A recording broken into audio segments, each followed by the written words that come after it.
الحمد لله نحمده ونستعينه ونستغفره ونؤمن به ونتوكل عليه ونعوذ بالله من شرور أنفسنا ومن سيئات أعمالنا من يهده الله فلا مضل له ومن يضلله فلا هادي له ونشهد أن لا إله إلا الله وحده لا شريك له ونشهد أن محمدًا عبده ورسوله أما بعد فإن خير الحديث كتاب الله وخير الهدي هدي محمد صلى الله عليه وسلم وشر الأمور محدثاتها وكل محدثة بدعة وكل بدعة ضلالة وكل ضلالة في النار. قال رسول الله صلى الله عليه وسلم النكاح من سنتي فمن رغب عن سنتي فليس مني. رواه مسلم. আল্লাহ রাব্বুল আলামিনের লাখ লাখ শুকর যে আমরা আজকের এই খুতবাতে উপস্থিত হতে পেরেছি। নবী মুহাম্মদুর রাসূলুল্লাহ সাল্লাল্লাহু আলাইহি ওয়াসাল্লামের উপরে লাখো সালাত সালাম, যার হেদায়েত আর প্রদর্শিত পথ পেয়ে আমরা ন্যায় এবং সত্যের পথ পেয়েছি। নবী মুহাম্মদুর রাসূলুল্লাহ সাল্লাল্লাহু আলাইহি ওয়াসাল্লাম ইরশাদ করেন, আন-নিকাহু মিন সুন্নতি, নিকাহ এটা আমার একটা সুন্নত। ফামান রাগিবা আন সুন্নতি, যে এই নিকাহ করতে এবং করাতে চায় না, সে ব্যক্তি আমার কেউ নয়, সে আমার উম্মত নয়। আজকে আমাদের একটা দুর্ভাগ্যই বলতে হবে যে এখনো আমরা মহিলাদের জন্যে নামাজ এবং খুতবার কোনো ব্যবস্থা করতে পারিনি। আল্লাহ রাব্বুল আলামিন এই তৌফিক আমাদেরকে দান করুক যে আমরা মহিলাদেরকেও আমাদের জামাত এবং খুতবাতে শামিল করতে পারি। তবু আমাদের একটা দায়িত্ব থেকেই যায় যে আমরা সকলেই বিভিন্ন ওয়াজ, তাফসীর, খুতবাতে অংশগ্রহণ করি, কিন্তু মহিলাদেরকে যেমন উপস্থিত করি না, তেমন তাদের কোনো জিজ্ঞাসা আছে কিনা তাও কিন্তু আমরা জিজ্ঞাসা করি না। তাদেরও অনেক প্রশ্ন থাকতে পারে, তাদেরও অনেক কিছু জানবার থাকতে পারে, যেগুলো এখন তো ভাবেই আমাদের তাদের কাছ থেকে জিজ্ঞাসা করে জেনে এসে, প্রশ্ন করে জেনে তাদেরকে পৌঁছানো দরকার। আজকে আমি এই খুতবাতে এই দাম্পত্য জীবন এবং বৈবাহিক জীবন সম্পর্কে অত্যন্ত জরুরি কিছু কথা রাখবো ইনশাআল্লাহ। নবী মুহাম্মদুর রাসূলুল্লাহ সাল্লাল্লাহু আলাইহি ওয়াসাল্লামের হাদিসটি যে আন নিকাহ মিন সুন্নতি, নিকাহ আমার সুন্নত। মান রাগিবা আন সুন্নতি, যে ব্যক্তি এই সুন্নত থেকে মুখ ফেরাই নিয়েছে সে আমার উম্মত নয়। নবী মুহাম্মদুর রাসূলুল্লাহ সাল্লাল্লাহু আলাইহি ওয়াসাল্লামের এই কথাটি, তার ভাষা যদিও সংক্ষিপ্ত কিন্তু অর্থ অত্যন্ত ব্যাপক। নেকাহ থেকে যে মুখ ফিরিয়ে নিয়েছে, আন এই শব্দটি ব্যবহার করাতে এই কথাটি অত্যন্ত ব্যাপক হয়ে গেছে। যেমন ছেলে মেয়ে যেই হোক, বিয়ের বয়স হয়ে গেছে, তাকে বিবাহ দেওয়া উচিত। অথচ যে সকল গার্জিয়ানরা এই নেকাহ থেকে মুখ ফেরাই নিয়েছে, ফালাইসা মিন্নি, সে আমার উম্মত নয়। মান রাগিবা আন সুন্নতি, ছেলে হোক মেয়ে হোক, বলছে না গার্জিয়ানকে, কিন্তু এটা তার বিয়ের বয়স। এটা জানবার শুনবার পর যে সকল আত্মীয় অথবা গার্জিয়ান মুখ ফেরায় নিচ্ছে, ফালাইসা মিন্নি, সে আমার উম্মত নয়। عن أبي هريرة رضي الله تعالى عنه قال قال رسول الله صلى الله عليه وسلم إذا توالد الولد فليحسن اسمه। নবী মুহাম্মদুর রাসূলুল্লাহ সাল্লাল্লাহু আলাইহি ওয়াসাল্লাম ইরশাদ করেন, তোমাদের ঘরে যখন কোনো সন্তান জন্ম নেয়, সে ছেলে আর মেয়ে যেই হোক না কেন, ফালইউহসিন ইসমাহু, তার ভালো একটা নাম রাখো। ওয়ালইউহসিন আদাবাহু, এবং তাকে শিক্ষা দাও, সে যেন মানুষ হয়ে গড়ে ওঠে। ওয়াইজা বালাগা, সে যখন বিবাহের উপযুক্ত হয়ে যায়, ফালইউযাওবিজহু, তখন তাকে বিয়ে দাও। ফাইন লাম ইউযাওবিজহু, যদি তাকে বিয়ে না দাও, ফাসাবা ইসমান, আর সে যদি এই বিয়ে না দেওয়ার জন্য কোনো গুনাহ করে, ফাইসমুহু আলা আবাওয়াইহি, তাহলে এই গুনার অংশীদার তার পিতামাতা উভয়ই হবে। ফাইসমুহু আলা আবাওয়াইহি, পিতা এবং মাতা এই দুইজনকে এই গুনায় আল্লাহ রাব্বুল আলামিন শরীক করবেন। ওরা যা কিছু করবে তার ভোগ পিতামাতা উভয়কে ভোগ করতে হবে। এই হাদিসটি সহিহ, এবং এই হাদিসটি বাইহাকি, ইমাম বাইহাকির লিখিত সুনানুল কুবরার হাদিস, এবং হাদিস সহিহ। এই দিক থেকে যদি আমরা চিন্তা ভাবনা করি, দেখি, তাহলে গুনাহ আমাদের যা আছে তা আছেই, এরপরে ছেলে মেয়েদের গুনার সকল বোঝা কিন্তু আমাদের কাঁধে ছাওয়ার হয়ে বসছে। মান রাগিবা আন সুন্নতি ফালাইসা মিন্নি, এই নিকাহ থেকে আমরা যারা গাফিল, উদাসীন, তারাও নবী মুহাম্মদুর রাসূলুল্লাহ সাল্লাল্লাহু আলাইহি ওয়াসাল্লামের উম্মতের মধ্যে শামিল হতে পারছি না। এই নিকাহের ক্ষেত্রে নবী মুহাম্মদুর রাসূলুল্লাহ সাল্লাল্লাহু আলাইহি ওয়াসাল্লামের কথা শুধু এটাই নয়, বড় হয়ে গেল, বিয়ের বয়স হয়ে গেল, আর যেমন তেমনটি করে বিয়ে দিয়ে দাও, এটাও কিন্তু আল্লাহর নবী মুহাম্মদুর রাসূলুল্লাহ সাল্লাল্লাহু আলাইহি ওয়াসাল্লামের কথা নয়।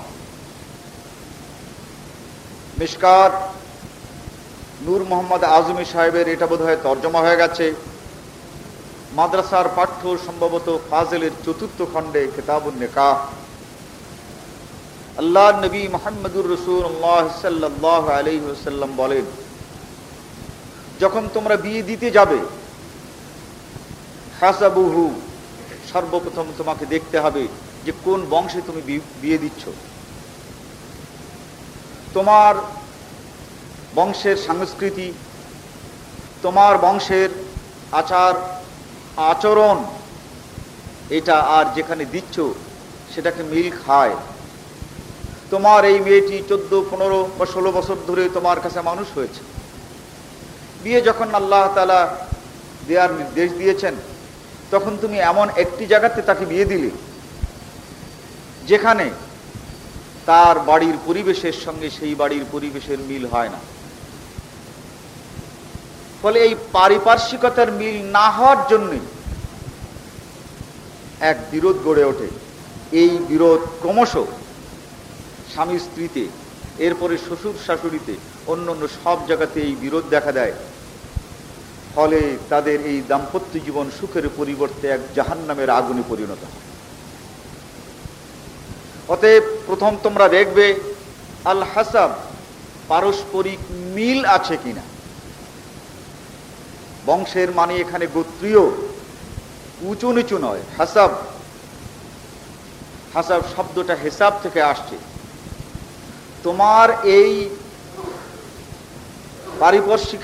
পারিপার্শ্বিকতা আর ওই বাড়ির পারিপার্শ্বিকতা হিসাব নিকাশে মেশে কিনা, এটাই হচ্ছে হাসাব বা হিসাব। এরপরে রাসূল সাল্লাল্লাহু আলাইহি ওয়াসাল্লাম বলেছেন, দেখো জামালুহু, যে ছেলের কাছে তুমি মেয়ে দিতে যাচ্ছ অথবা যে ছেলেকে তুমি বিয়ে দিতে যাচ্ছ, তার শরীর গঠন সৌন্দর্য এর সঙ্গে মিল আছে কি। দেখলে তুমি তোমার দিকটা, মেয়েটাকে যদি একবার পার করতে পারি তাহলে অন্তত পক্ষে আমাকে কোনোদিন এসে বিরক্ত করবে না। শ্বশুর বাড়িতে অনেক কিছুই আছে।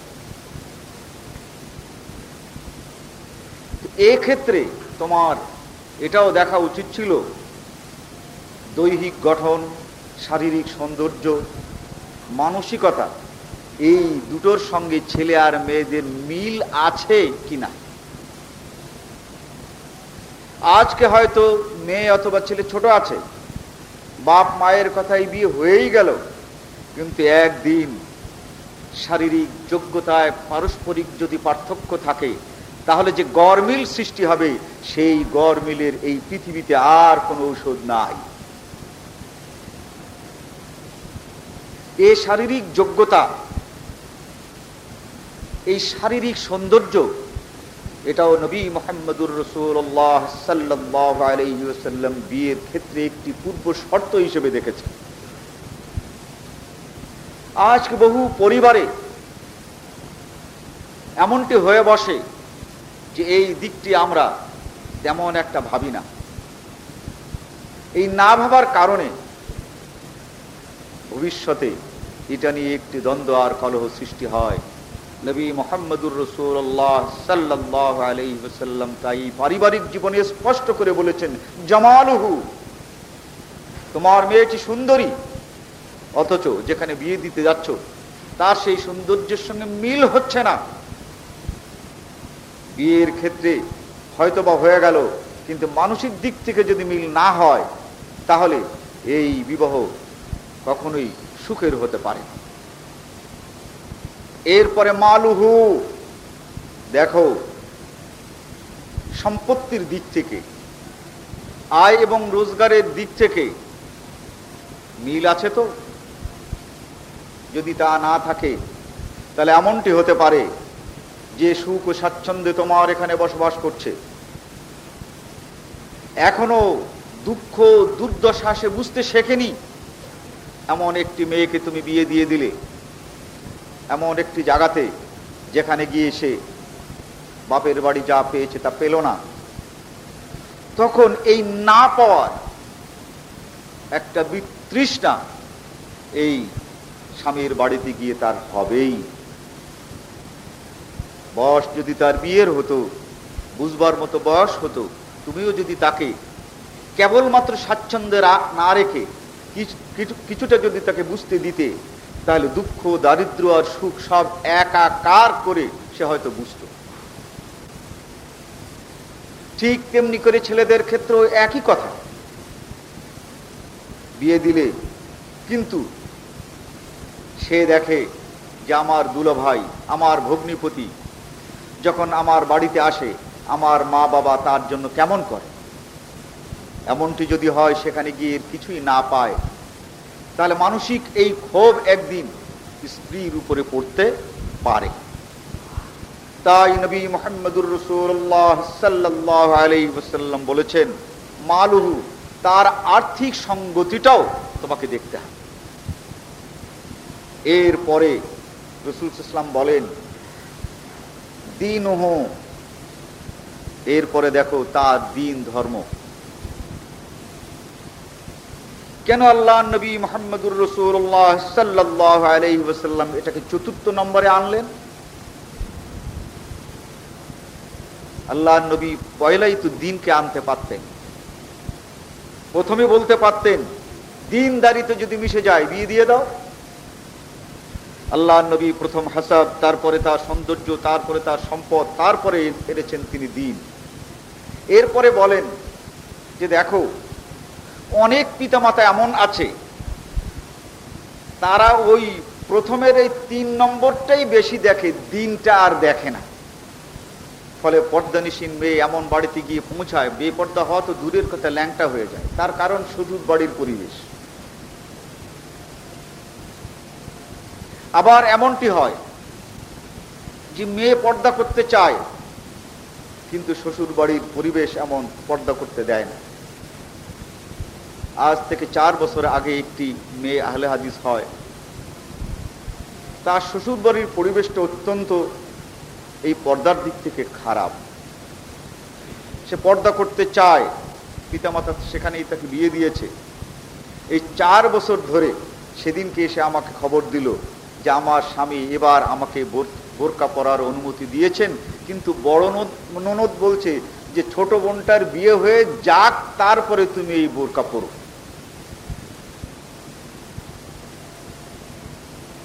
এও তো আছে। এই দিক থেকে নবী মুহাম্মদুর রাসূলুল্লাহ সাল্লাল্লাহু আলাইহি ওয়াসাল্লাম ইরশাদ করেছেন যে দিন এটা দেখতে হবে। কিন্তু যারা যুবক তারা যদি দিনদার হয় খুবই ভালো, কিন্তু বয়সটা দিনদারি হওয়ার পরও পাগলামি আছে। দিনদার হওয়ার পরেও এই বয়সটা একটি পাগলামির বয়স। সব কিছু হওয়ার পর যদি সেই পিছনে 3টে জিনিস নিয়ে গোলমাল করে তাহলে হবে অবস্থা কেমন। তাই সম্পর্কের স্বাভাবিকতা, সৌন্দর্য, সম্পদ, এরপরে দিনদারি দেখো। দিনদারির দিক থেকে যদি পছন্দ না হয় বিয়ে দেবে না, কিন্তু সবটাই শর্ত। দিনটা বড় শর্ত, কিন্তু বাকিগুলোকে ফেলে দেওয়া যায় না, সেগুলোও দেখতে হবে। নবী মুহাম্মদুর রাসূলুল্লাহ সাল্লাল্লাহু আলাইহি ওয়াসাল্লামের এই দিকগুলো যদি আমরা চিন্তা করি আর ভাবি, তাহলে বৈবাহিক ক্ষেত্রে আমরা অনেকটা শান্তি পাব। নবী মুহাম্মদুর রাসূলুল্লাহ সাল্লাল্লাহু আলাইহি ওয়াসাল্লাম আবার ইরশাদ করেন, তার কারণ এই ব্যাপারটা আল্লাহ নবীর জামানেও ছিল, আজও আছে, ভবিষ্যতেও থাকবে। ছেলে এবং মেয়েরা পরস্পরকে পছন্দ করেছে, বাপ মায়ের কাছে বলতে সাহস পায় না। এটা কিন্তু আজও আছে, রাসূল সাল্লাল্লাহু আলাইহি ওয়াসাল্লামের সময়ও ছিল। এটাকে কেউ অস্বীকার করতে পারে না। বহু লোকের বিয়ে এমন হয়েছে, ভালোবেসেছিল তারা আগে, বাপ মা যেহেতু মুসলমান হয় নাই, বিয়ে তারা পছন্দ করে নাই, তারা দস্তুর মতো উভয়ে পরামর্শ করে মুসলমান হয়ে মদিনায় চলে এসেছে। এরপরে তাদের বিয়ে হয়েছে, ঠিক আছে, এ ধরনের তখনও হয়েছে। এক মহিলা ফাতেমা তার নাম, মুসলমান হলেন, যুবতী মহিলা। রাসূল সাল্লাল্লাহু আলাইহি ওয়াসাল্লাম বললেন যে দেখো তুমি মুসলমান হয়েছো, বিয়ে দেওয়া দরকার। বলে হুজুর কয়েকটা দিন অপেক্ষা করে। ফাতেমা বিনতুল হুমাসা, রাসূল এই কথা একটু হেসে দিয়ে বলল, তুমি থাকবে কোথায়? বলে আমি বড় মার কাছে থাকবো। অর্থাৎ রাসূল সাল্লাল্লাহু আলাইহি ওয়াসাল্লামের সবচেয়ে বৃদ্ধা স্ত্রী সফিয়া রাদিয়াল্লাহু তাআলা আনহার কাছে। বলে ঠিক আছে, সে যদি রাজি হয় তা থাকো। তো সফিয়া রাদিয়াল্লাহু তাআলা আনহা তিনি খায়বারের শাসনকর্তার মেয়ে ছিলেন, অনেক কিছুই বোঝেন সোজেন। তো একদিন জিজ্ঞাসা করলেন যে ও যে তোমার কাছে থাকতে চায়, আমি ওকে ভালো একটা বর দেখালাম, ও যে বিয়ে করতে চায় না, ব্যাপারটা কি? বলে ব্যাপারটা কিছু আছে, কয়েকদিন পরই টের পাওয়া যাবে। কয়েকদিন পর মুসলমান তো ঝাঁকে ঝাঁকে হচ্ছে, কে কার জন্য কি হয়েছে আল্লাহর নবী তো অতটা খবর রাখেন না। সাফিয়া রাদিয়াল্লাহু তাআলা আনহা বললেন যে সময় হয়ে গেছে, বিয়েটা দিয়েই দাও। বলে কোথায়, কিভাবে? বলে এইভাবে। কেন?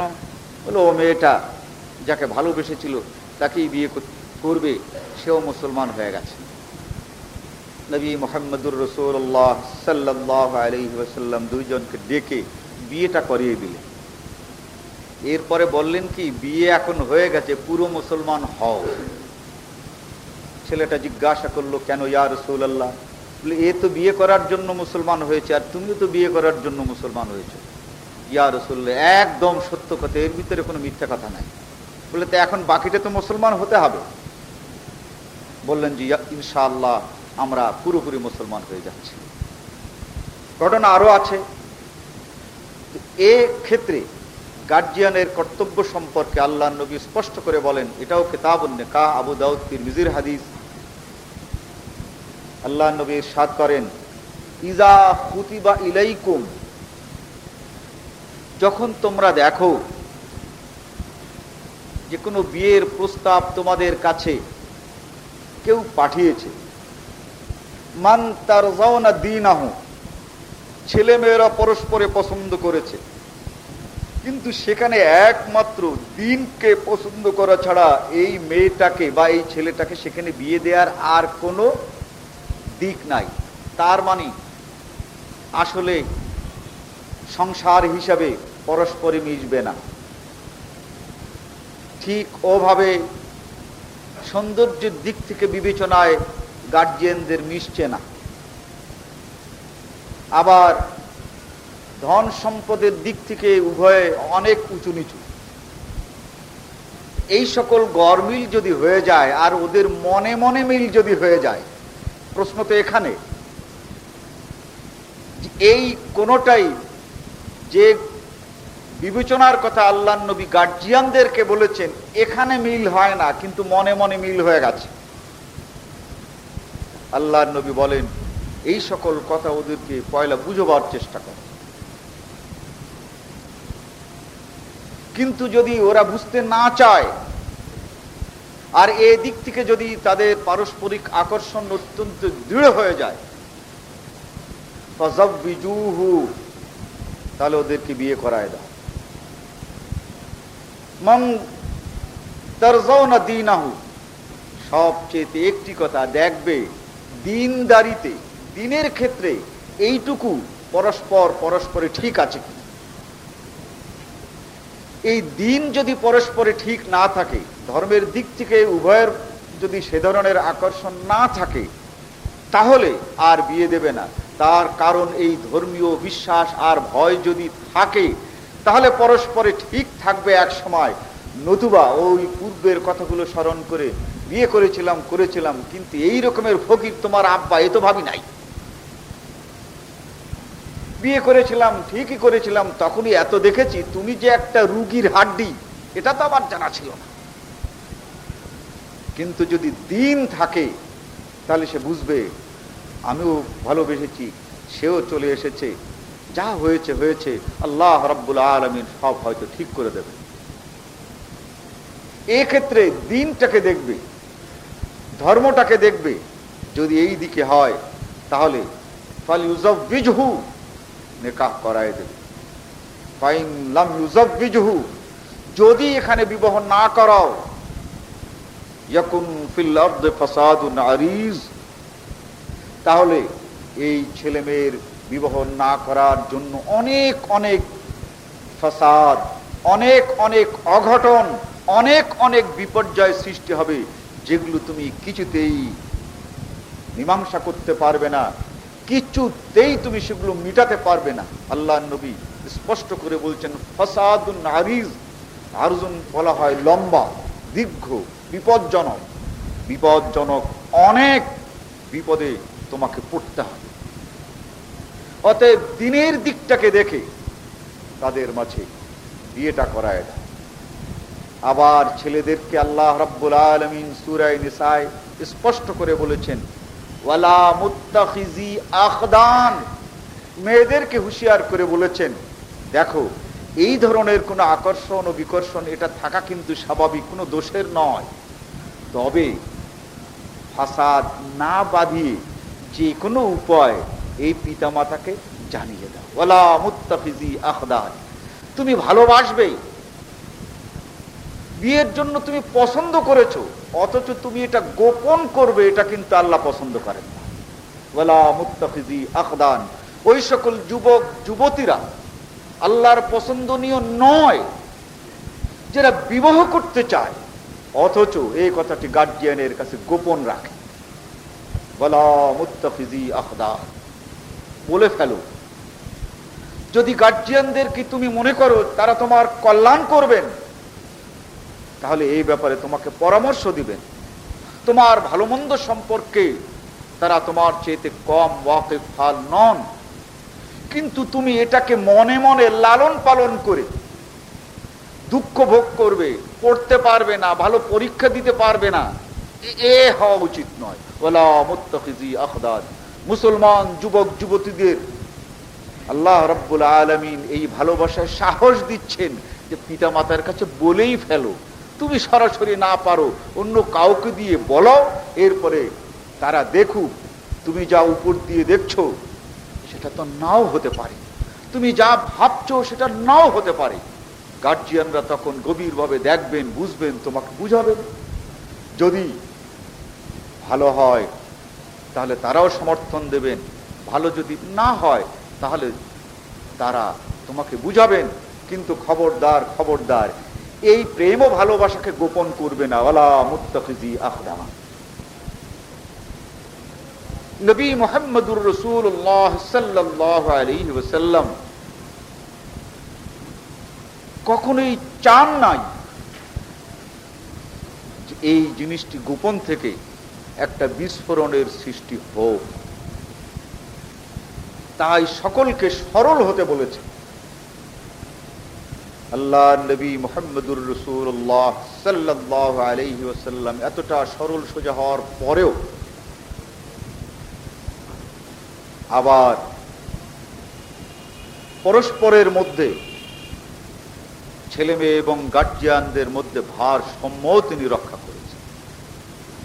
মদিনা মুনাওয়ারাতে একটা বিয়ে হলো, যুবক যুবতীরা বিয়ে করল।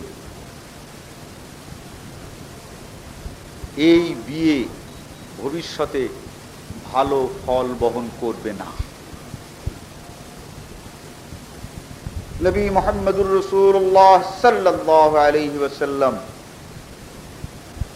তাদের আগের পিছের পূর্ব পর সব কিছুই জানবার বুঝবার পর তাদের উভয়কে ডাকলেন, গার্জিয়ানদেরকে ডাকলেন।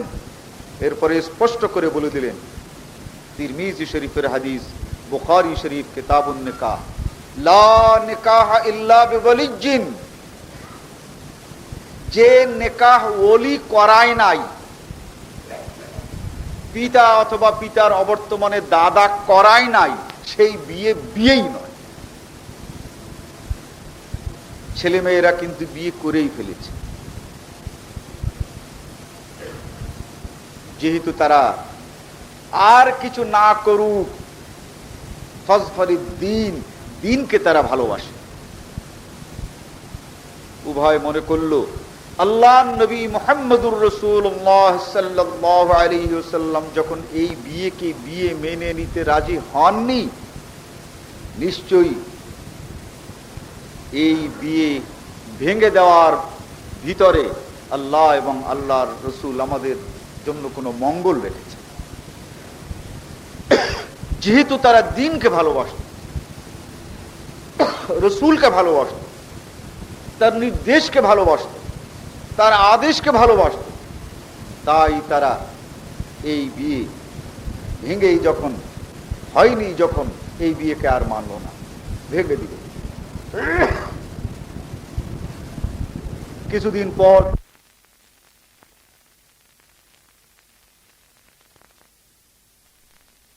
মতো একটি হাঙ্গামা এবং বিপর্যয়ের সৃষ্টি করত। যেহেতু দুটো বংশের লোকেরা স্থির করে নিয়েছিল যে যে নবী মুহাম্মদুর রাসূলুল্লাহ সাল্লাল্লাহু আলাইহি ওয়াসাল্লাম যদি এই বিয়ে মেনে নেন, নিতে পারেন, কিন্তু আমরা মেনে নেব না, এই বউ যদি এদিকে আসে তাহলে তার উপযুক্ত শাস্তি আমরা দেব, যেহেতু ওরা আমাদের ছেলেকে ফুসলাই দিয়েছে, আর ওরা সিদ্ধান্ত নিয়েছে যে এই জামাই যদি এদিকে আসে হবে না, এক বিপর্যয়।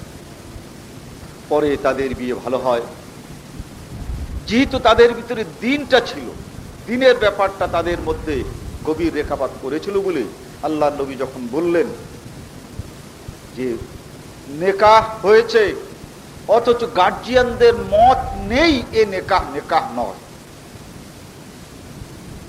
নেকাহের ভিতরে একটা শর্ত হলো গার্জিয়ান, তার মানে পিতা আর দাদা, এটাকেই শরীয়তের পরিভাষায় বলেই বলা হয়। পিতা আর দাদা যে বিয়েতে মত দেবেন না, সেই বিবাহ হবে না। কিছুদিন পরে এক লোক তার মেয়েকে বিয়ে দিয়েছে, মেয়ে কোনো প্রকারেই রাজি না, বলে আমি ওই মুনাফিকের সঙ্গে বিয়ে করতে রাজি না। বাপ মা অনেক বুঝলো যে মেনে নে, এখন থেকে ভালো হয়ে যাবে, বলে ওর অতীতে যা দেখেছি তাতে আমি ওকে বিয়ে করব না। বলে না, তোকে বিয়ে করার পরে একদম ঠিক হয়ে যাবে। মানলেন না মহিলা। বুখারী শরীফ এবং তিরমিজি উভয়টা পাবেন। বুখারী শরীফ যেহেতু তর্জমা হয়ে গেছে দেখেন, ওলির অনুমতি ব্যতীত নেকাহ হয় না, এটি হচ্ছে অনুচ্ছেদ। রাসূল সাল্লাল্লাহু আলাইহি ওয়াসাল্লামের কাছে এসে নালিশ করলে মহিলাকে আর তার গার্জিয়ানকে ডাকলেন। মহিলা স্পষ্ট করে বললেন যে না, আমি এখানে বিয়ে করব না। আল্লাহ নবী মুহাম্মদুর রাসূলুল্লাহ সাল্লাল্লাহু আলাইহি ওয়াসাল্লাম গার্জিয়ানকে জিজ্ঞাসা করলে স্পষ্ট করে বলল যে এখানেই আমি বিয়ে করেছি এবং এখানেই ওকে যেতে হবে। রাসূল সাল্লাল্লাহু আলাইহি ওয়াসাল্লাম বললেন, আল আয়ামু আহাক্কু বিনাফসিহা মিন ওয়ালিয়্যিহি। যে মেয়েটি বিয়ে কি তা বোঝে, যেটা শুধু একটি যৌন সম্পর্ক নয়, এই সম্পর্ক অত্যন্ত গভীর এবং সুদূর প্রসারী, যে মেয়ে এই বিয়ে সংক্রান্ত ব্যাপারে বোঝে, বিয়েকে অস্বীকার করা কি তাও বোঝে, বিয়েকে স্বীকার করা কি তাও বোঝে, এই বুদ্ধিমতী এই মেয়ের বিয়ে শুধু তোমার অনুমতিতে হবে না। আল আয়ামু আহাক, তোমার মত এবং তোমার মেয়ের মত, এই উভয়ের মতে বিয়ে হবে, এটা ঠিক। কিন্তু এই দুই মতের মধ্যে যদি বিরোধ সৃষ্টি হয়, তাহলে গার্জিয়ানের মত নয়, ওই মহিলার মতই প্রাধান্য পাবে। কিন্তু নবী মুহাম্মদুর রাসূলুল্লাহ সাল্লাল্লাহু আলাইহি ওয়াসাল্লাম এমন শব্দ ব্যবহার করেছেন, আল আয়াম, অর্থাৎ যে বিবাহের সব কিছু বোঝে, সেই মহিলাকে কখনো শুধুমাত্র ওই গার্জিয়ানের মতেই বিয়ে হবে না। হযরতে ওমর রাদিয়াল্লাহু তাআলা আনহু, এই হাদিসটি মুসলিম শরীফের হাদিস এবং সহিহ। হযরত ওমর রাদিয়াল্লাহু তাআলা আনহু তখন আঙ্গুল উঁচু করে বললেন, ইয়া রাসূলুল্লাহ, এর কোনটাই হবে না? বলে কোনটাই হবে না। বলে সে কি রকমের? ওই গার্জিয়ানের মত না থাকলেও বিয়ে হবে না, আর মেয়ের মত না থাকলেও বিয়ে হবে না। মেয়ে সন্তুষ্ট হলো এবং বলল, ইয়া রাসূলুল্লাহ, তাহলে যে বিয়ে হয়েছে? বলে বিয়ে তো যা হয়েছে ওটা হয়ই নাই, ওর কোনো তালাকের প্রশ্ন না। অতএব এই বিয়েটাকে নবী মুহাম্মদুর রাসূলুল্লাহ সাল্লাল্লাহু আলাইহি ওয়াসাল্লাম উভয়ের জন্য পূর্ব শর্ত করেছেন। এরই নাম হচ্ছে শরীয়তের পরিভাষায় ইজাব ও কবুল। এর নাম, অর্থাৎ মেয়ে আর ছেলের পূর্ণাঙ্গ রাজি থাকা, এইটাই কিন্তু বিয়ের পূর্ব শর্ত। এই বিয়ের পূর্ব শর্তের ভিতরে ইজাব কবুল যেমন একটি শর্ত, এই মোহরানাও একটা শর্ত। আজকে এই মোহরানা নিয়ে দারুণ ভুল বুঝাবুঝির সৃষ্টি হচ্ছে। কোন কোন হুজুররা খুব ওয়াজ করেন যে মোহরানা এটা ছেলেকে পুরোপুরি আদায় করে দিতে হবে। মোহরানা যদি আদায় করতে বাকি থাকে তাহলে স্ত্রীর সঙ্গে দেখাই করিতে পারিবে না। এর চেয়ে আদত মিথ্যা কথা আর কিচ্ছু নেই। এটা সম্পূর্ণ মিথ্যা কথা। বুখারী শরীফে এই কিতাবুন নিকাহে একটি অনুচ্ছেদ আছে, বাকিতে বিবাহ, বাকিতেই বিয়ে হয়েছে। এই মহারানাটা সম্পূর্ণ স্বামী এবং স্ত্রীর ব্যাপার। ক্রেতা এবং বিক্রেতার ভিতরে যদি নগদ আর বাকি যেটাই যে রাজি হয়, আপনি আমি কি? আমি তো দোকানদারও না, আর ক্রেতা বিক্রেতা কেউ নেই, কিন্তু মাতুব্বরি আমার চলবে, এ কেমন কথা? এই নিকাহ হওয়ার জন্য মহারানার শর্ত। অতএব এই নগদ বাকি মীমাংসা করবে স্বামী স্ত্রী দুইজন। এ ক্ষেত্রে অন্য কোনো মানুষের কোনো কথা বলার অধিকার নাই। সে এখনই আদায় করবে না আদায় করবে না, সেটা নির্ভর করে স্ত্রীর উপরে। সে কি এখনই চায় না বাকি রাখতে চায়? স্ত্রী যদি বাকি রাখতে চায় তাহলে এখনই আদায় করে দিতে হবে। এই রকমের চাপ সৃষ্টি করা শরীয়তে কোথাও নাই। আর যদি বলে এখনই আমার সব দিয়ে দিতে হবে, তাহলে আপনি সুপারিশ করে ওই মেয়েকে বলতে পারেন, মা তুমি অর্ধেক নাও, পরে অর্ধেক নিও। এই কথা বলার অধিকার। এক্ষেত্রে আমরা ওই কাজীর ফরমে আছে কত টাকা বাকি আর কত টাকা নগদ। বিয়ে করতে এসেছেন, বিয়ে করাতে এসেছেন, একটা পলিথিনের ব্যাগে করে একটা শাড়ি, একটা ছায়া, একটা ব্লাউজ ধরেন নিয়ে আসলেন। ওটা আর কাউকে দেখালেন না, বাস নেকা হয়ে গেল। মহারানা ৫,০০০ টাকা বলে, তারপর সব উসুল লেখা হয়ে গেল। দস্তখত কিন্তু মেয়েরে হলো ছেলেরে হলো। বলে কি নিয়ে আসছেন? বলে বিয়ে সাহেব বাড়ির ভিতরে নিয়ে যেন। দেখা গেল এই রকমের মনে করেন একখানা জিয়া প্রিন্ট শাড়ি, আর তার সাথে যদি ব্লাউজের পিস থাকে তো আর আনি নাই, আর ছায়া একটা। সব মিলে কত হবে? এই ধরেন বড় জড়ো এই ৩৫০ টাকা। কিন্তু উসুল করা এনেছে আমার কাছ থেকে কিন্তু উভয়ের লেখা ৫,০০০ টাকা। এ একেবারে ইসলামী বিয়ে। এই মেয়েটাকে আপনি আমি গার্জিয়ান হয়ে যে ঠকালাম,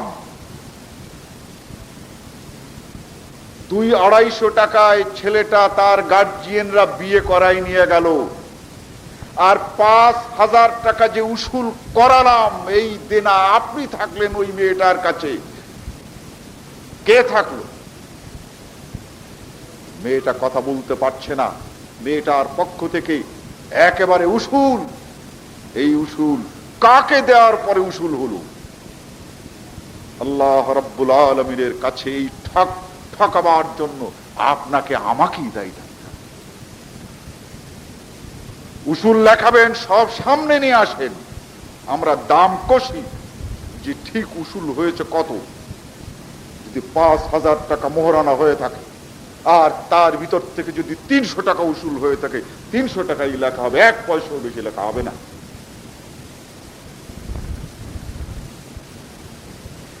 এটাও আমরা যা করছি ইসলাম এবং দ্বীনের সঙ্গে কোনো সম্পর্ক না। এরা একটা লিখে রেখেছে মুআজ্জাল, মানে উসুল, আর আজ্জাল তার মানে হচ্ছে বাকি। ওই বাকি আর নগদ লেখাতে হয়, তাই লেখাই দেয়। এটা সম্পূর্ণ এই মেয়েটাকে, যে মেয়েটা আপনার আমার মতকে মানে সবচেয়ে বেশি স্থান দিয়েছে, সেই পিতা মাতার গার্জিয়ানই তো তাকে ঠকালাম। 50,000 টাকা মহারানা বাঁধলো, 25,000 টাকা উসুল, 25 পয়সারও কিছু নিয়ে আসে। তাই আমরা যখন বিয়ে দিতে যাব, ইসলামের নিরিখে এগুলো আমাদের ভাবতে হবে যে উসুল করেনি, অথচ উসুল করালাম আর আমি সাক্ষী থাকলাম এই বিয়ের, তার মানে আপনি একটি প্রতারণার সাক্ষী থাকলেন, একটি ধোঁকাবাজির সাক্ষী থাকলেন, যে তার এই টাকা উসুল হয়ে গেছে। আজকে নবী মুহাম্মদুর রাসূলুল্লাহ সাল্লাল্লাহু আলাইহি ওয়াসাল্লামের এই মহারানা বাঁধতেন কেন? মহারানা বাঁধবার উপলক্ষ আর উদ্দেশ্য কি? এটাকে একবারও আমরা ভেবেছি, চিন্তা করেছি? পারস্পরিক ভাবে যখন রাজি হয়ে গিয়েছিল, ইজাব ও কবুল যখন হয়ে গেছে, সাক্ষী যখন উপস্থিত, মহারানা বাঁধতে হবে কেন? এই মহারানাটাই হচ্ছে সবচেয়ে বড় গ্যারান্টি। আলী আর ফাতেমা রাদিয়াল্লাহু তাআলা আনহুমার মধ্যে বিয়ে হয়ে গেল, আল্লাহর নবী রাজি, সে রাজি, সকলেই রাজি। এখানে আবার এই টাকা পয়সার কথা কেন? এই মহারানা কেন? মহারানা কি? এই মহারানা হচ্ছে এই মহিলার একটি অর্থনৈতিক গ্যারান্টি। অথচ শরীয়তের দৃষ্টি দেখিয়ে আমরা এই মহারানাটাকেই পানি পানি করে দিচ্ছি। সাফিয়া রাদিয়াল্লাহু তাআলা আনহার সঙ্গে যখন নবী মুহাম্মদুর রাসূলুল্লাহ সাল্লাল্লাহু আলাইহি ওয়াসাল্লামের বিয়ে হয়, তখন তিনি 70টি স্বর্ণ মুদ্রা দাবি করেছিলেন, যে আমাকে যদি আপনার বিয়ে করতে হয় তাহলে 70টি স্বর্ণ মুদ্রা, অর্থাৎ 70 ভরি সোনা।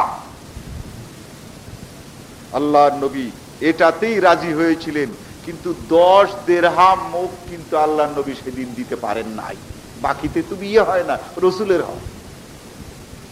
খায়বারের যুদ্ধে সন্ধি হওয়ার পর পর বিয়ে হয়েছিল, টাকা কোথায় পেয়েছিলেন? কোথায় তিনি আদায় করেছিলেন? উম্মে হাবিবা রাদিয়াল্লাহু তাআলা আনহা আবিসিনিয়ার বাদশা, তিনি উম্মে হাবিবাকে জিজ্ঞাসা করলেন যে আপনার স্বামী মারা গেছে, হিজরত করে এসেছে, বিয়ের বয়স আছে, যদি আমি কোনো বিয়ের প্রস্তাব আপনাকে দেই তাহলে আপনি কি সেই বিয়েটি মেনে নেবেন? উম্মে হাবিবা চিন্তা করলেন, সুদূর মক্কা থেকে হিজরত করে এই আবিসিনিয়ায়, ইথিওপিয়ায়, বর্তমানের ইথিওপিয়ায় এসেছি, তো শেষ পর্যন্ত কি আমার আর কোনো অসুবিধা হবে নাকি? তার মানে মেয়ে মানুষ। তিনি জিজ্ঞাসা করলেন আবিসিনিয়ার বাদশাকে যে আচ্ছা, আপনি কথাটা আমাকে একটু বুঝিয়ে বলুন। বলে, আমি আমার নবীকে দেখি নাই, মাঝে মাঝে আমি তাকে স্বপ্নে দেখেছি।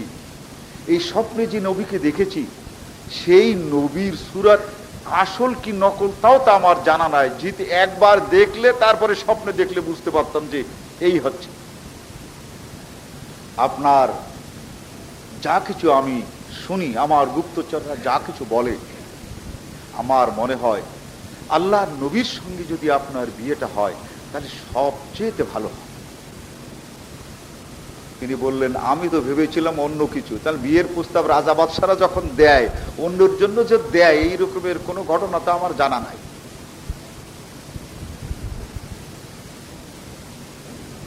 তিনি চিঠি লেখলেন নবী মুহাম্মদুর রাসূলুল্লাহ সাল্লাল্লাহু আলাইহি ওয়াসাল্লামের কাছে, হে আল্লাহর নবী, আপনাকে আমি দেখি নাই, ঈমান এনেছি আপনার এই দলের লোকেদের কথা শুনি। তাওরাত এবং ইনজিল পড়ে আপনার সত্যতা যাচাই করেছি। যা হোক, দেখা হবে কি হবে না জানি না, তবে আমার একটা ইচ্ছা, উম্মে হাবিবাকে যদি আপনার সঙ্গে বিয়ে দেওয়া হয় তাহলে যেন আমি শান্তি পাই। নবী মুহাম্মদুর রাসূলুল্লাহ সাল্লাল্লাহু আলাইহি ওয়াসাল্লাম জবাব পাঠিয়ে দিলেন, হ্যাঁ, সে যদি আমাকে পছন্দ করে তাহলে আমিও তাকে পছন্দ করি।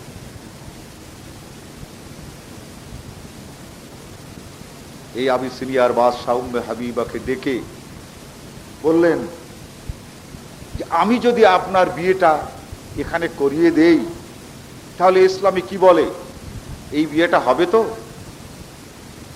তিনি বললেন, আমার জানা নাই। আবিসিনিয়ার বাদশাহ দূত পাঠালেন নবীর কাছে, আমি আপনার বিয়ে এখান থেকে পড়িয়ে দিতে চাই, এ আমার শখ, বিয়েটা আমি এখানে করাতে চাই। তো না, আপনাকে এখানে আনা সম্ভব, আর উম্মে হাবিবাকে যদি আপনার ওখানে পাঠিয়ে দেই তাহলে আমার শখ তো আদায় হয় না। তো আপনি যদি মনে করেন তাহলে আমাকে আপনি আপনার বিবাহের উকিল নিযুক্ত করতে পারেন, অর্থাৎ আমি আপনার হয়ে বিয়েটা করিয়ে দেব।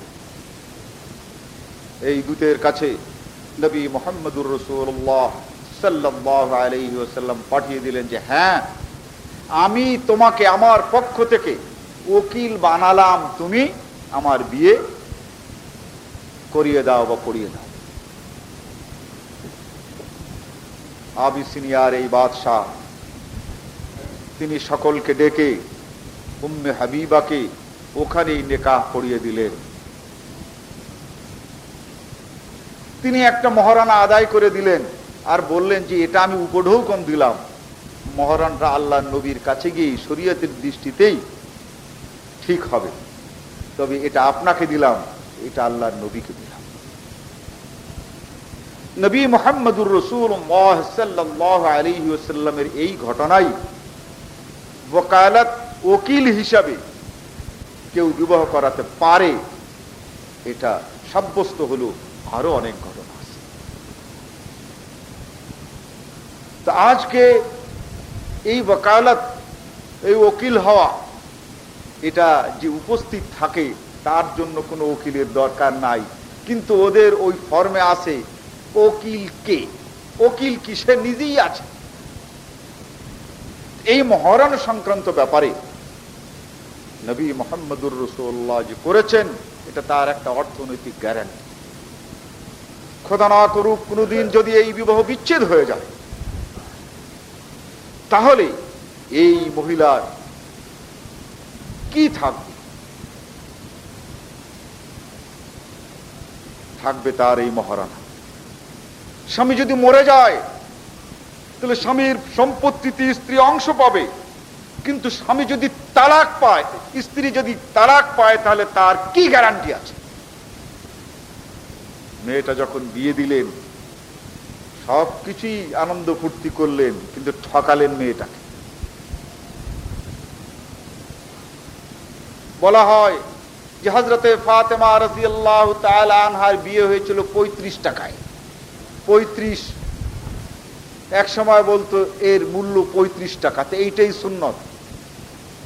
তা আমি যদি কোনো বিয়েতে যাই তাহলে বলি যে রসুলের বিয়ে সুন্নত না ফাতেমার বিয়ে সুন্নত, নবী এই দুজনের মধ্যে কে?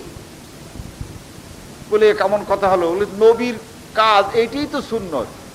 তো রসুল সাল্লাল্লাহু আলাইহি ওয়াসাল্লামের সবচেয়ে কম প্রথম যে বিয়ে হয়েছিল তার যে মহারণাগুলো কোন কোন ঐতিহাসিক ভাবে আছে, তা দস্তুর মতো 10 ভরি সোনা। আর আয়েশার বিয়ে হয়েছিল সে সবচেয়ে কম মূল্যে 200 দিরহাম। আর অন্যদিকে সাফিয়ার বিয়ে হয়েছিল 70 ভরি সোনা।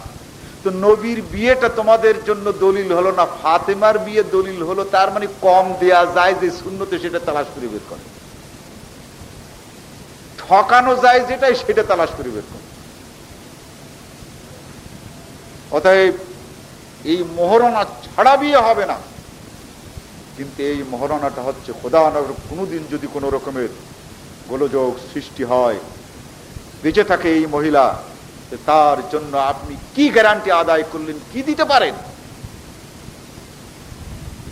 মরে যায় যদি স্বামী, তাহলে সেখানে তার সম্পত্তির অংশ পাচ্ছে। কিন্তু তালাক দেয় যদি, এই অবিচার যদি করে, তাহলে এই অবিচারের শাস্তি সেই পুরুষের জন্য কি রাখলেন? এই জন্যে এই মহারণার ক্ষেত্রে যে সকল বিভ্রান্তি আছে, সব বিভ্রান্তি আমাদের দূর হওয়া উচিত। এরপরে এই বিয়ের জন্য লাগবে শাহাদাত, সাক্ষী। এই সাক্ষী ছাড়া বিবাহ হয় না। এখন এই সাক্ষী কাকে করবে? ওই আকাশ আর বাতাসকে সাক্ষী করলে তো বিয়ে হয়ে যায়। দেখেন না, আকাশের সাক্ষী রাখে আর বাতাসকে সাক্ষী রাখে। ওই আকাশ বাতাস সাক্ষী রেখে কিন্তু বিয়ে হবে না। এই সাক্ষী রাখার ক্ষেত্রে আপনাকে ন্যায়পরায়ণ, সত্যবাদী খুঁজে সাক্ষী রাখতে হবে। যে লোক ফের ফের করতে পারে, যে লোক মিথ্যা কথা বলতে পারে, যে লোক ফাঁকিবাজ, এই লোক যদি বিয়ের সাক্ষী থাকে, তাহলে ওই বিয়ে হবে না। যে ব্যক্তি জিনা করেছে, সেই ব্যক্তির সাক্ষী সাক্ষী হিসাবে গণ্য হবে না। যে ব্যক্তি মিথ্যা কথা বলেছে, সেই ব্যক্তি যদি বিবাহের সাক্ষী থাকে, সেই বিয়ে হবে না। যে ব্যক্তি প্রতারণা করেছে, সেই ব্যক্তি যদি বিয়ের সাক্ষী থাকে, তাহলে সেই বিবাহ হবে না।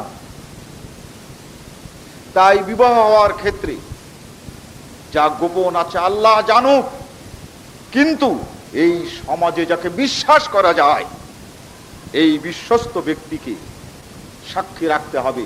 আর এই সাক্ষী হবে দুজন। ফাস্তাশহিদু শাহিদাইনি মির রিজালিকুম। দুইজন সাক্ষীর সামনে এই ইজাব ও কবুল হতে হবে। এই ইজাব আর কবুল, বিয়ে হয়ে গেল, আমি পছন্দ করলাম আর সে আমাকে কবুল করলো, এইটা ওই সকল সাক্ষীর সামনে হতে হবে যারা সত্যবাদী, মিথ্যা কথা বলে না, ঠকবাজ নয়, প্রতারক নয়, কোন কবিরা গুনাহ করেছে এই রকমের জানা নাই। যদি গোপনে করে থাকে আলাদা। এই যাওয়া আদল মিনকুম, আল্লাহ তাআলা সব করে বলেন, এই আদল, ইনসাফ আর এই সত্যবাদীদেরকে দিয়ে যদি তোমরা বিয়ে করো, সেই বিয়েটাই বিয়ে হবে, নতুবা এই বিবাহ হবে না। অতএব এই শাহাদাত, এই সাক্ষ্য, এটাও আমাদের হতে হবে শরীয়তের দৃষ্টি। এই বিবাহ হবে, নতুবা অন্যগুলো ওই বিবাহ রেজিস্ট্রি হবে, কিন্তু বাস্তব বিবাহের ক্ষেত্রে নাজায়েজ হয়ে যাবে। এ সংক্রান্ত ব্যাপারে আরো অনেক কথা যেটা আমাদের জানা দরকার, এগুলো ইনশাআল্লাহুর রহমান আমি আরেকটি খুতবায় কখনো স্পষ্ট করব, যেহেতু কথা থেকে গেল এবং বিস্তারিতভাবেই আমাদের জানা দরকার আছে। আল্লাহ রাব্বুল আলামিন শরীয়তের আহকাম এক্ষেত্রে আমাদের পুরোপুরি জানবার তৌফিক দেন। বারকাল্লাহ। বিবাহ অনুমোদন করে কিনা? বালক থাকা অবস্থায় বিবাহ করাটা ইসলাম সমর্থন করে। বাল্য বিবাহ ইসলাম অনুমোদন করে, তবে সেই বাল্য বিবাহটা বালকে হলে হবে না। এটা বড়রা যদি বিয়ে দিয়ে দেয়, তাহলে এই বিবাহ ইসলাম অনুমোদন করে। এ ব্যাপারেও বাকি কথা ইনশাআল্লাহ রহমান আগামী খুতবায় আমি বলবো। তবে যদি এই বিবাহ পছন্দ না হয়, বুঝবার পরে যদি বোঝে যে এই বিবাহ টেকায় রাখা ঠিক নয়, তাহলে এটা গার্জিয়ানদের মাধ্যমে এই বাল্য বিবাহ আবার বিচ্ছেদ করা যায়। এই বৈবাহিক ক্ষেত্রে বিচ্ছেদের যখন আলোচনা হবে, ইনশাআল্লাহ সেখানে পুরোপুরি আলোচনা হবে। লটারির টিকিট কেনা এবং উহার পুরস্কার গ্রহণ করা জায়েজ কিনা? লটারি বহু রকমের, রকমটা বলতে হবে। ওই রকমের লটারি, যে লটারি আপনি টিকিট কেনেন কিন্তু আপনি একদিন না একদিন পাবেন, টাকা জমা দিয়ে যাচ্ছেন, একদিন না একদিন আপনি পাবেন, এই রকমের যে লটারিগুলো আছে, এই লটারিগুলোকে আরবিতে পরিভাষায় বলা হয় কোরা। এটা জায়েজ আছে। তার মানে এখন 20 টাকা করে দিচ্ছেন, 20 জন আছেন, তা আপনি আর না হলে 20 নম্বরে পাবেন। তাহলে 20 নম্বরে যেটা পেলেন সেটা আপনার একদিনের টাকা জমা দেয়ার, সেইটা হচ্ছে ক্রয়। আপনি পাবেন না অথচ দেবেন, এই রকমের যত লটারি আছে সেগুলো জুয়া, সেটা করা যাবে না। কিন্তু পাবেন, একদিন পাবেন, এখন পাচ্ছেন না, 1 নম্বরে পাচ্ছেন না, 2 নম্বরে পাচ্ছেন না, কিন্তু যতজন আছেন শেষ দিকে পাওয়া যাবে। এই রকমের যে সকল লটারি আছে ওরা এটা করা যায়। ভালো করে বুঝবেন, বিস্তারিতভাবে যদি আরো বুঝবার দরকার হয় আমার কাছে যাবেন। আপনি টাকা জমা দিলেন, শেষ দিকে যা আছে সেই জিনিসের মূল্য, আপনার দেওয়া জিনিসের মূল্য, দেওয়া মূল্য আর ওই জিনিসের মূল্য, এটা যদি সমান সমান হয় তবুও দুরুস্ত আছে, বেশি হলেও দুরুস্ত আছে, কিন্তু কম হলে দুরুস্ত নাই। তার কারণ কম হলে বাকিরা জিতেছে আর আপনি ঠগলেন। হয়তো 20 বারে দেওয়ার পরে 2000 টাকা হয়েছে, কিন্তু পরে আপনি পেলেন একখানা নির্মা সাবান। তাহলে বোঝা গেল দিল তো আপনাকে, কিন্তু ঠকালো। কিন্তু এরকমের হবে না, বরং শেষটা যদি আপনার 2000 টাকাও মূল্য হয় তাহলে এটা দুরুস্ত হবে। আর বেশি যদি হয় তা আলহামদুলিল্লাহ, যেহেতু আপনি পাচ্ছেন বলে আল্লাহ নবী এই রকমের কোরআকে জায়েজ করেছেন। কিন্তু যেটাই শুধু একবার দিলাম, পাইলে পেলাম, না পাইলে টাকা গেল, এই রকমের ওরা, অর্থাৎ এই রকমের জুয়া হারাম, এটা করা দুরুস্ত নাই। আল্লাহ রাব্বুল আলামিন আমাদেরকে সবকিছু জানবার বুঝবার তৌফিক দান করুন। ফাজকুরুনি আযকুরুকুম ওয়াশকুরুলি ওয়া লা তাকফুরুন।